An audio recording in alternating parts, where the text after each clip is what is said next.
Hello, আসসালামু আলাইকুম আমার কলেজের ভাই বোনেরা, তোমরা সবাই কেমন আছো? আশা করি তোমরা ভালো আছো। আলহামদুলিল্লাহ, আমিও তোমাদের দোয়ায় ভালো আছি। আজকে আমি তোমাদের সাথে শেয়ার করব মূলা শাকের পিঠালি। দেখতে থাকো কিভাবে আমি রান্না করি। মূলা শাকগুলা আমি কুচি কুচি করে কেটে নিয়েছিলাম, সেটাকে আমি এখন ভাপ দিয়ে নেব। ভাপ দেওয়ার জন্য কড়াইয়ের মধ্যে সামান্য একটু পরিমাণে পানি দিয়ে এটাকে ভাপ দিয়ে নিলাম। আর মূলার শাকটা যদি তোমরা ভাপ না দাও তাহলে প্রচণ্ড পরিমাণের একটা গন্ধ আসবে, সেটার জন্য মূলার শাকের পিঠালিটা ভালো লাগবে না। ভাপ দিয়ে পানিটা ফেলে দিবি। এই তো দেখো শাকটা ভাপ দেওয়া হচ্ছে।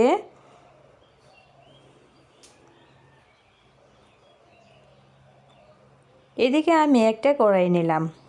কড়াইয়ের মধ্যে পেঁয়াজ কুচি দিয়ে তেল দিয়েছিলাম, এখানে রসুন বাটা আর আদা বাটা দিয়েছিলাম।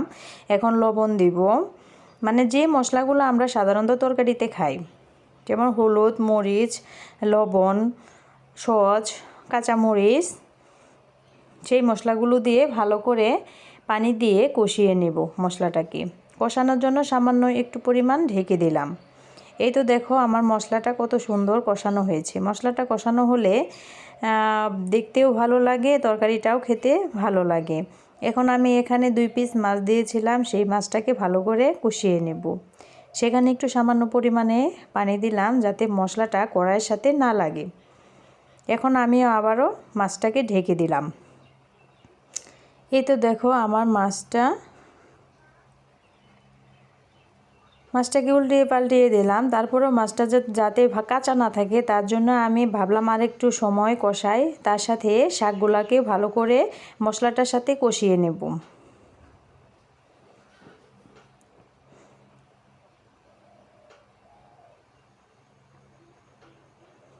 এই তো দেখো শাকগুলো আমি দিয়ে দিয়েছি।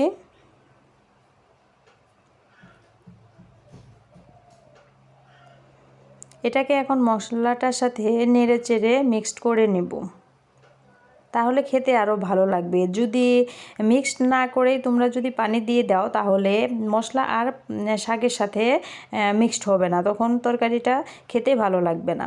এই তো দেখো আমার শাকটা মশলাটার সাথে ভালো করে কষানো হয়ে গেছে। এখন আমি মাছটাকে উঠিয়ে নিব। মাছটাকে উঠিয়ে নিব এই জন্যই যেখানে কাটা আছে সে কাটাগুলো বেছে পরে দেব, এখন মাছটাকে আর দেব না। এই তো দেখো আমার পাটের শাকটা কষানো হয়ে গেছে। এখন তোমরা যদি পিঠালির ঝোল কে কী পরিমাণের খেতে চাও সেটা বুঝতেই পারবে, তোমাদের কতটুকু প্রয়োজন তোমরা বুঝতেই পারবে।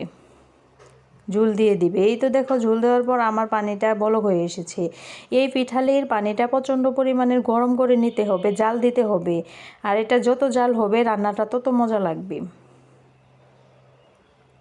এখানে আমি চাউলের গুঁড়ি নিয়েছি, চাউলের গুঁড়িটাকে ঠান্ডা পানি দিয়ে আগে একটু রেখে দিব। তারপর আমি সেই পিঠালির একটু ঝোলটা এখানে দিয়ে দেব।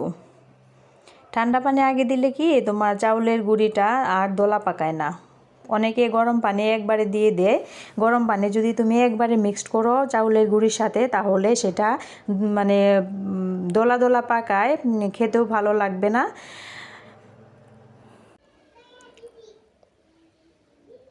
তোমরা যে যেমন লবণ খাও সেই পরিমাণ লবণ তোমরা দেখে দেবে। এই তো দেখো আমার চাউলের গুঁড়িটা কত সুন্দর ফ্রেশ, এর মধ্যে কোনো দলা পাকায়নি। তারপরেও আমি যে কড়াইয়ে দেব সেটাও আস্তে আস্তে দিতে হয়। দেখতে থাকো কিভাবে আমি দিই, স্কিপ করো না, স্কিপ করলে কিন্তু রান্নাটা তোমরা পারবে না। দেখো এই তো দেখো আমি পিঠালিটা এখন কড়াইয়ের মধ্যে দিচ্ছি আর নেড়ে নিচ্ছি, বারবার নেড়ে নিব, না নাড়লে কিন্তু নিচে দলা পেকে যাবে, একটুও খেতে ভালো লাগবে না। এই তো দেখো একবারে বেশি পরিমাণ ঢেলে দিবে না কিন্তু, তাহলে কিন্তু মানে বেশি ঘন হয়ে যাবে।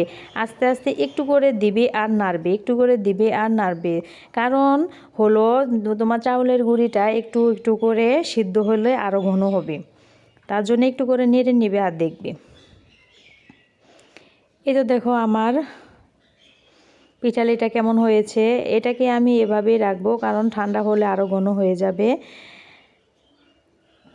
তার জন্য আমি আর দিব না। এই তো দেখো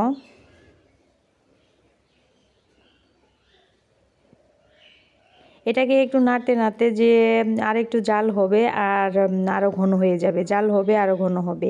তার জন্যে একটু মানে দেখেই তোমরা বুঝতে পারবে কি পরিমাণ দিতে হয় চাউলের গুঁড়িটা। এদিকে দেখো আমি মাছগুলা বেছে নিয়েছিলাম, সেই মাছটাকে এখন আমি লাস্টে একদম রান্নার লাস্টে দিয়ে দিব। এ তো আমি লাস্টে মাছটাকে দিয়ে দিলাম। মাছটাকে দেওয়ার পর তারপর হলো নেড়ে চেড়ে নিয়েছিলাম। এই তো দেখো আমার রান্নাটা ঠান্ডা হওয়ার পর, একটু ঠান্ডা হওয়ার পর কেমন হয়েছে। এটাকে আমি এখন একটা বাগার দিব।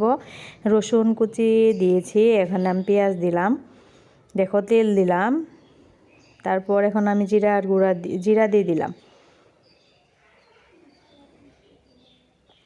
তোমরা যদি আমাকে ভালোবাসো, আমাকে সাপোর্ট করো, তাহলে আমাকে লাইক কমেন্ট করো। আমি তোমাদেরকে নতুন নতুন ভিডিও উপহার দেবো। তোমরা সবাই বলো আমি তোমাদেরকে কেমন ভিডিও উপহার দেব, তোমরা বলো আমাকে কমেন্টসের মাধ্যমে। এই তো দেখো আমার বার্গারটা হয়ে গেছে। এখন আমি পিঠালের মধ্যে এটাকে দিয়ে দিলাম। এখন আমি নেড়ে চেড়ে পেঁয়াজ ভাজিটাকে মিক্সড করে নেব। এই তো দেখো আমার রান্নাটা শেষ।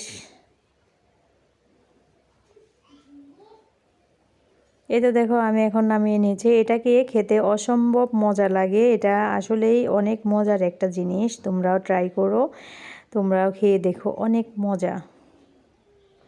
তোমরা সবাই ভালো থেকো।